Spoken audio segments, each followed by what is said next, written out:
Effect of plyometric versus dynamic weight training on the energy cost of running. Department of Kinesiology, Exercise Physiology, Laboratory, University of Montreal, Montreal, Canada, and Faculty of Sports Sciences, University of Poitiers, Poitiers, France. Abstract. Effect of plyometric versus dynamic weight training on the energy cost of running. Journal of Strength and Conditioning Research 24/7, 1818 through 1825, 2010.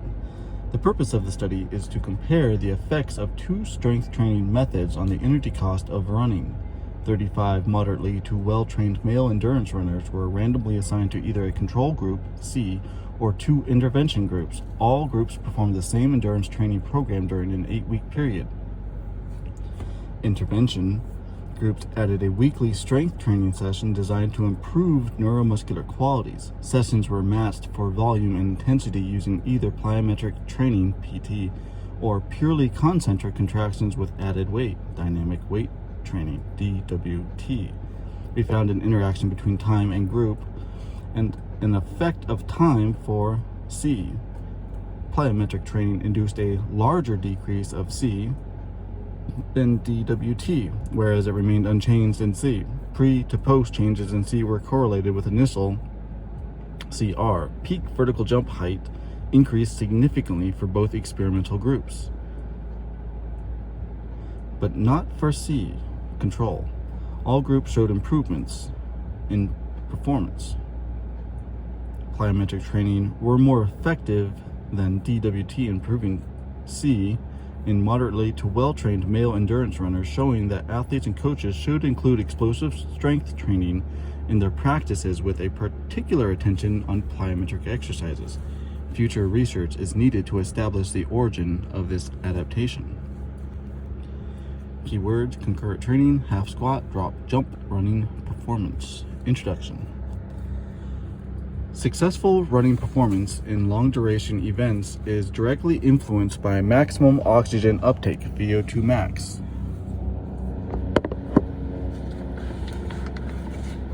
Fractional use of VO2 max and an energy cost of running, CR10. Although we have been aware of its importance since the 1970s, the state of knowledge about CR is low compared to our understanding of VO2 max, or end. CR is the O2 equivalent of the energy required to run through a given distance at submaximal speed. It is particularly relevant to predict performance in individuals with similar VO2 max, and has been acknowledged as one of the multiple determinants of East African runners' dominance in international competitions. CR depends on a complex interplay of factors including training, environment, physiology, biomechanics, anthropometry, and training. Recent research suggests that strength training is one of the most powerful interventions for improving CR. However, because muscular hypertrophy has been shown to interfere with some peripheral aerobic adaptations, it has been suggested that implementations should use strength training methods that emphasize on neural adaptations. Plyometric and dynamic weight training, PT and DWT, fulfill this requirement. Plyometric training involves an eccentric contraction immediately followed by a concentric contraction to allow the muscle to store and recoil elastic energy. Jumps and rebounds are typically used to induce this muscle stretch shortening cycle. Dynamic weight training involves concentric contractions leading to a maximum power output. It generally consists in moving relatively light loads between 30 and 50% of one repetition maximum as fast as possible. The effects of plyometric and DWT, either alone or in combination to decrease CR, has been highlighted in several convergent reports. In a recent study, 8 moderately trained endurance runners improved CR after completed a 6-week program of high-volume, low-intensity plyometric training in concomitance with their usual endurance training. In another study, in which the authors implemented a comparable plyometric training program, they also found a moderate decrease in CR. Other authors replaced 32% of the usual endurance training volume of 12 elite cross-country runners by an explosive strength training program involving both plyometric and DWT. They reported a large decrease in CR, thus confirming the effectiveness of these methods to improve running efficiency. However, To the best of our knowledge, no attempt has been made to determine whether one of these two methods was more appropriate in improving CR. Physiological and practical applications of this issue are important. They could provide evidence-based data to the coach that may help in optimization of the strength training of endurance athletes, and experimental data to the scientists that may contribute to our understanding of the mechanisms underpinning improvements in CR. Excuse me. Therefore, the purpose of the study was to compare the effectiveness of two strength training methods matched for volume and intensity to improve CR in male endurance athletes, because it allows the use of series and parallel elastic components and has therefore the potential for improving the ability of the muscle tendon unit to store and recoil elastic energy. We hypothesized that plyometric training would result in a greater decrease in CR than DWT.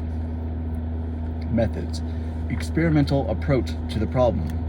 After a thorough briefing and medical screening, all participants signed a written statement of informed consent. Once included, they first completed a maximal continuous graded exercise test, session 1, followed by a force velocity test, session 2, and a counter movement jump test and the performance test, session 3. All tests were separated by at least 48 hours and were performed in a 7-day period before and after an 8-week training period. To avoid any residual fatigue induced by recent training, participants were asked to refrain from strenuous activity the day before the test.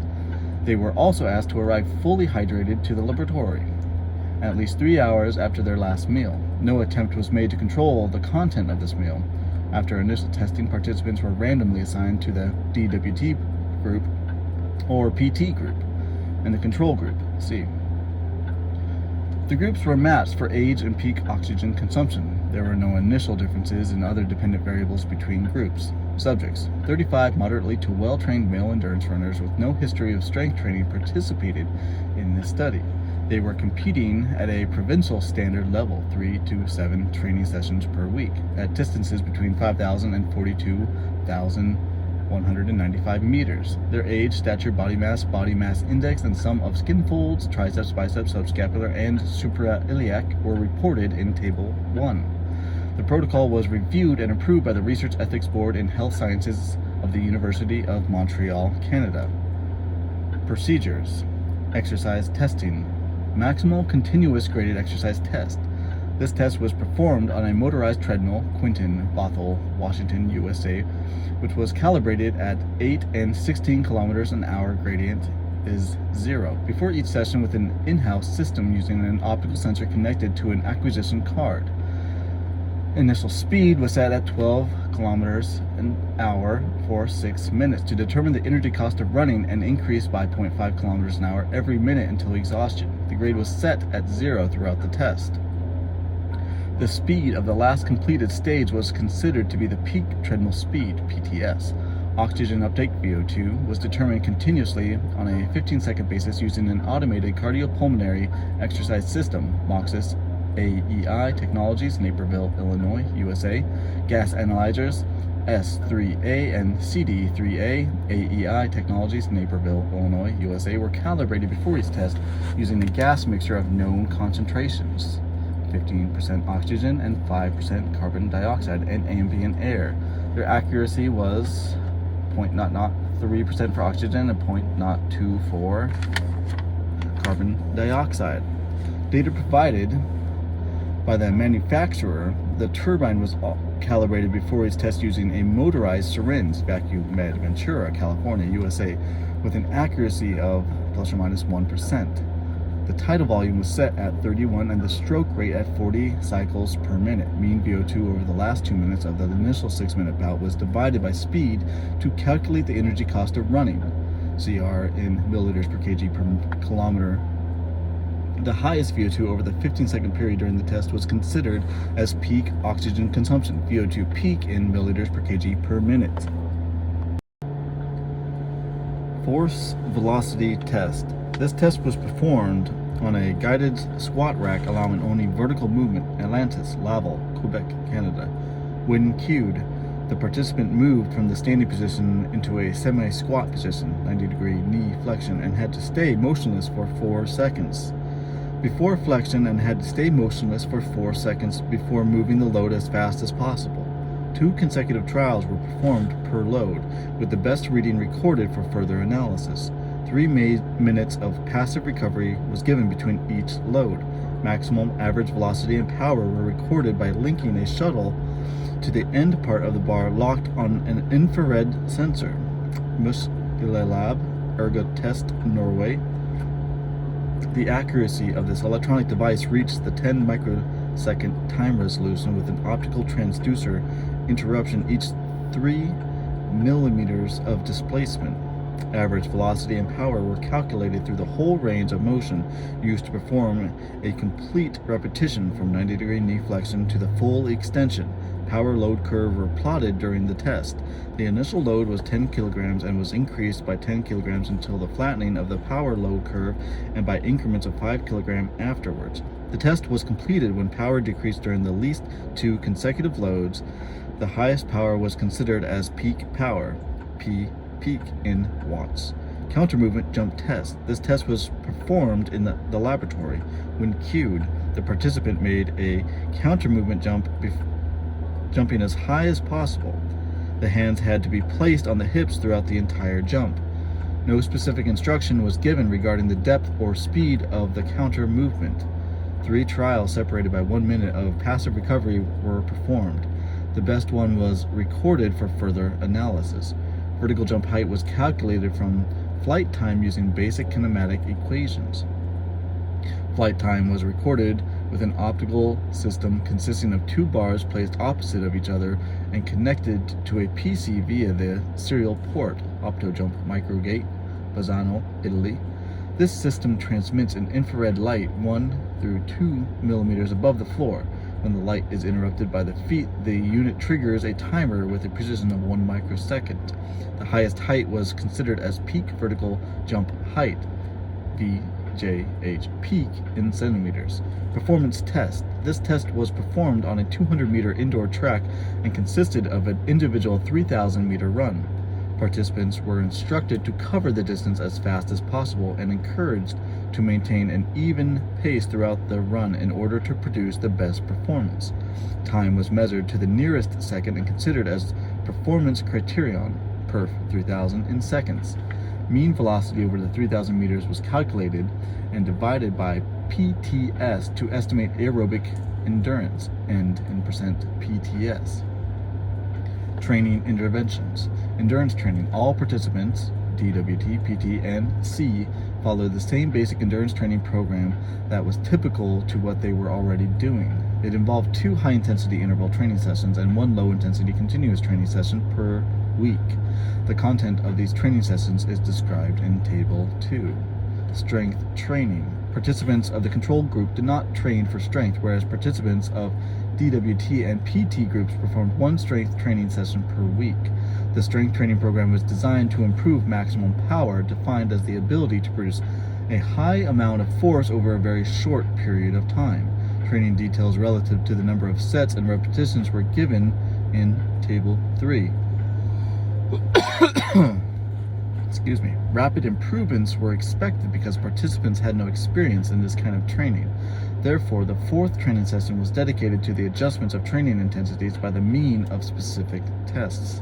Participants of the DWT group were required to perform purely concentric semi-squats on a guided squat rack allowing only vertical movement, Atlantis Laval, Quebec, Canada, and to move the load as fast as possible. This load was determined individually. It corresponded to the load allowing the attainment of P peak during the force velocity test. Average power through the whole range of motion was measured with an infrared sensor. Muscle Lab, Ergo Test, Norway.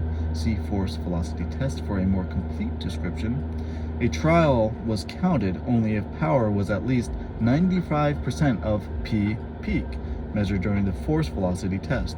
Otherwise, it had to be recommenced. Feedback about power and validity of the trial was given at each repetition.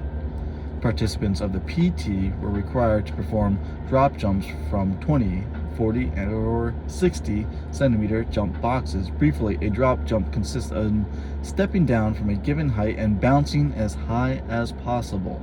The hands have to be placed on the hips throughout the entire jump.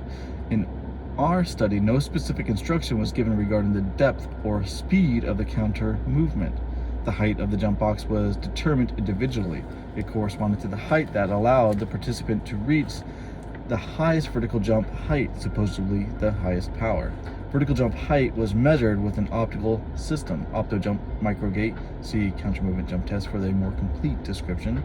A trial was counted only if the vertical jump height was at least 95% of the maximum vertical jump height reached during the first or the fourth training session. Otherwise, it had to be recommenced. Feedback about vertical jump height and validity in the trial was given after each repetition. Statistical analysis. Standard statistical methods were used for the calculation of means, and SD's normal Gaussian distribution of data was verified by the Shapiro-Wilk test and homoscedasticity by a modified Levin test. All variables met these underlying hypotheses.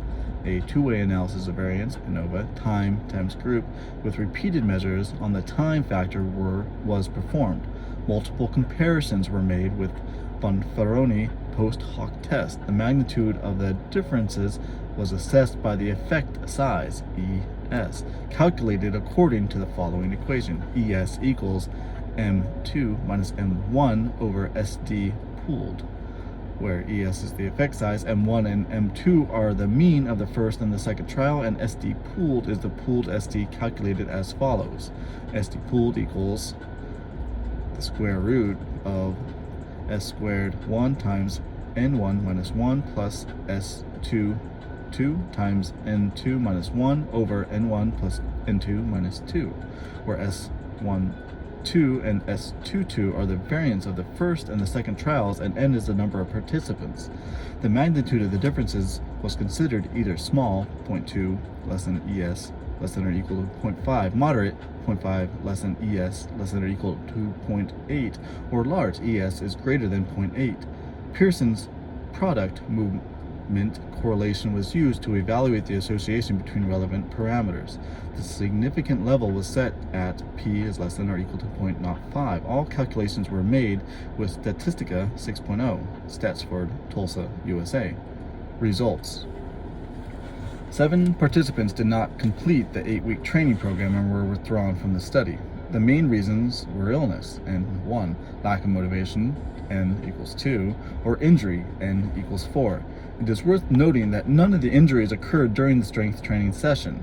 We deplored an ankle sprain during hiking, N1, a minor muscular tears during a gradual exercise test, N1, or during recreational activity, N2.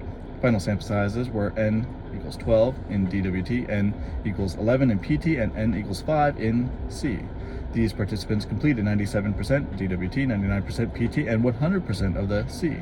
All the scheduled sessions, which reflects a high training compliance. There were no initial differences in dependent variables between groups. Body mass index, and the sum of skin folds did not change after the 8-week training intervention, Table 1, nor did VO2 peak or end, Table 4. The two-way ANOVA revealed an interaction between time and group, P is less than 0.05, an effect of time for CR, P is less than 0.01, Table 4, whereas the power attributed to body mass, kilogram or kilograms to the negative 0.75, post hoc analysis allowed us to identify a moderate decrease in DWT, ES equals 0.62, P is less than 0.01, and a large decrease in PT, ES equals 1.01, P is less than 0.01. There was no improvement in C, ES equals 0.00, NS. Individual results are shown in Figure 1. We also found an interaction between time and group, P is less than 0.05, and an effect of time, P is less than 0.01, for P peak, Table 4. The addition of a weekly strength training session induced a large increase of P peak in DWT, ES equals 0.98, P is less than 0.01, and a small increase in PT, ES equals 0.24, P is less than 0.01. No differences were found in C, ES equals 0.04, NS. We found an effect of time for VJH peak, vertical jump height, P is less than 0.01. Both experiment groups improved VJH peak No differences were found for C. Perf 3000 increased moderately in PT and in DWT. Improvements in Perf 3000 were smaller for C. No correlations were found, by the exception of an association between initial CR and the percent change after the training intervention in experimental groups. R is equal to negative 0.57, P is less than 0.05, figure 2. Discussion. The aim of the study was to compare the effectiveness of two strength training methods.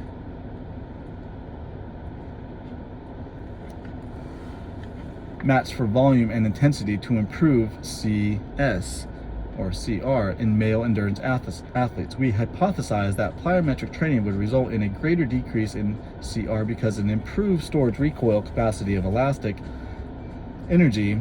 Our results partly confirmed this hypothesis. Participants of PT displayed a greater decrease in CR than their DWT counterparts, 7% versus 4%. It has to be mentioned that results from a recent article show that changes in CR greater than 2.4% can attribute to a training intervention rather than a testing error or day-to-day variations. However, we failed to find any relationship with the capacity to store and recoil elastic strain energy, as no correlations were found between changes in vertical jump height peak and changes in CR.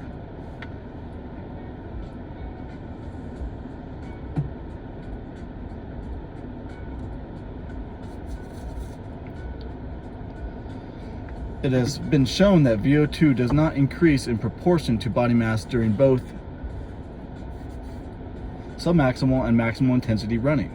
To avoid misinterpretations when comparing individuals with different body masses, such as children and normal or overweight adults, it is often recommended to express VO2 relative to the body mass raised to the power of 0.75, 1/16. In addition, to improve the validity of comparisons, this allometric scaling has been reported to decrease individuality variability, thus increasing statistical power. We made a sensitive analysis between CR expressed in milliliters per kg per minute or in milliliters per kg per minute, and found no reason to use the one approach instead of the other, because body mass was homogeneous as measured by a modified living test and not different between DWT, PT, and C.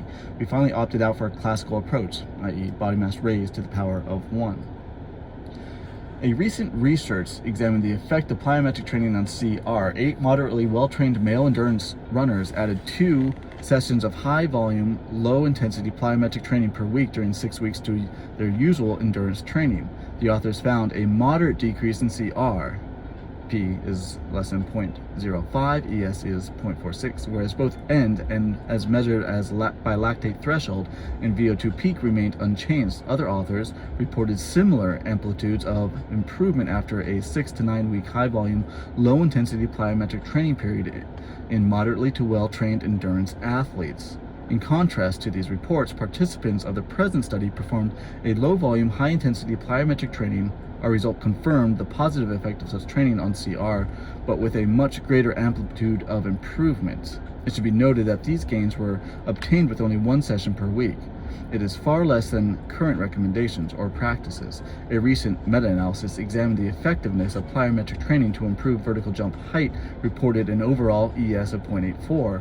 The ES of the PT group, which was 1.01, underscore the undoubted efficiency of the method we used in the study that relied more on training intensity than training volume. We were not able to find a concurrent strength and endurance training study that used the same weight training protocol than ours. In a recent study, 7 well to highly trained triathletes added 2 sessions of low volume, high velocity, and high intensity training per week during 14 weeks to their usual endurance training. They reported a large decrease in CR, whereas end, as measured by the second ventilator threshold, and VO2 peak remained the same. These results were confirmed very recently. The authors found a large decrease in CR in 8 moderately to well-trained endurance athletes after a high-intensity, low-velocity, and low-volume strength training program 3 days a week during an 8-week period. In our study, participants of DWT performed a low volume, high velocity, and moderate intensity strength training that allowed reaching at least 95% of maximal power. This intervention resulted in a moderate decrease in CR. This amplitude of improvement was less than results previously published. Several factors that may have contributed to this difference. Current guidelines recommended 2 to 3 sessions per week to improve maximum strength. In the study, participants of experimental groups added only 1 session per week with their endurance training. It is possible that the overall training load was not sufficient to stress adequately adaptation process in the DWT. However, the large increase in P peak we observed in this group, which was compared with the gains reported in strength alone training studies, does not support this contention. Another possible explanation is that concentric maximum power per se is not a major determinant of CR. If such an association existed, the corollary of the high increase in P peak we found in WWT should have been a higher increase in P peak. We found that in DWT should have been a higher decrease in CR. The inverse was true because we observed an interaction that favors PT and found no association between changes in P peak and changes in C1. I'm reading that as R. Because they used the same movement and were matched for training volume and intensity, the main difference between DWT and PT was the type of muscular contraction. Although DWT was purely concentric, PT allowed for the use of a series of parallel elastic components and therefore had the potential for improving the ability of the muscle tendon unit to store and recoil elastic strain energy.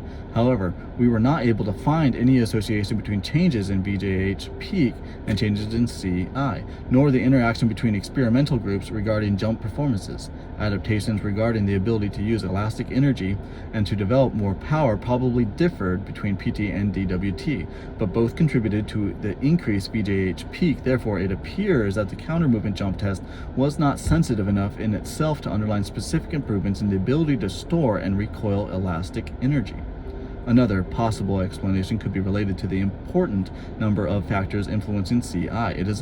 It is possible that improvements in power and the ability to use elastic strain energy are not the only determinants that contributed to the decrease in CI. Indeed, some authors reported that changes in muscular stiffness and mechanical factors can influence CI. A limit of this study is therefore the lack of sensitive measures of those neuromuscular determinants. The inverse relationship we found between initial CI and percent change in CI suggests that already efficient runners did not take the same advantage from their strength training program than less efficient ones. Either their adaptation capacity was at its maximum, or more probably the training methods were used in the study were not adequate to stress it at a higher level. This issue has already been addressed. These authors assigned 12 novice and 14 varsity female rowers to either a low-intensity high repetition, H-rep, or high-intensity low repetition, H-load, strength training group. Performance at a 2,000-meter rowing ergometer test was recorded before and after an 8-week combined strength and endurance training period. Interestingly, the authors reported that varsity rowers who performed H-load training demonstrated greater improvements in performance compared with those who performed H-rep training. Inversely, H-rep training was more effective than H-load training in novice participants. Our results and these results concur with the hypothesis that the effectiveness of strength training to improve CI or performance is dependent on both training status and the characteristics of strength training load. The ultimate objective with athletic training is to improve performance. In this study, runners from the experimental groups and from the control group showed significant gains in Perf 3000, although these results were expected for both PT and DWT. Improvements for C are surprisingly considered that no performance determinants were modified. It should be kept in mind, however, the variability of VO2 max and NCI explains roughly 70% of the variability in marathon performance. This means that other factors are involved that were not measured in this study, such as psychological variables and the use of other metabolic-anabolic pathways. Finally, although we found no interaction between groups, their respective ES suggests that the gains were higher in experimental groups and could have been significant with more statistical power. Practical applications. It has been shown that CI can predict performance for middle and long distance runners with similar VO2 max values. CI is influenced by a number of factors, including strength training and neuromuscular adaptations. The purpose of this study was to compare the effectiveness of two strength training methods matched for volume and intensity to improve CI in male endurance athletes. Our result confirmed that athletes and coaches should include in their practices a precise assessment of the CI to plan an optimal training program. Although it is well known that strength training represents an important intervention to reduce the prevalence of injury, our results show that explosive strength training, and more particular PT, is, moreover, a good intervention to improve CI. Therefore, coaches should plan a strength training periodization that emphasizes on these two components. Athletes showing the initial highest CI values will particularly benefit from explosive strength training. These positive adaptations can be expected after an 8-week intervention focusing on intensity rather than volume. For athletes with already low CI, interventions should focus on increasing training volume or intensity, as shown by the improvements in VJH peak and in P peak. Explosive strength training will benefit the runners by increasing their general athletic performance. Acknowledgements. The authors wish to thank Jerome Blias, BSSC, for the technical assistance. The authors have no conflict of interest and received no funding for this study. The authors have no professional relationship with companies or manufacturers that might benefit from this study of research. The results of the study do not constitute endorsement by any product by the authors or National Strength and Conditioning Association. No funds were received from this work from any organization.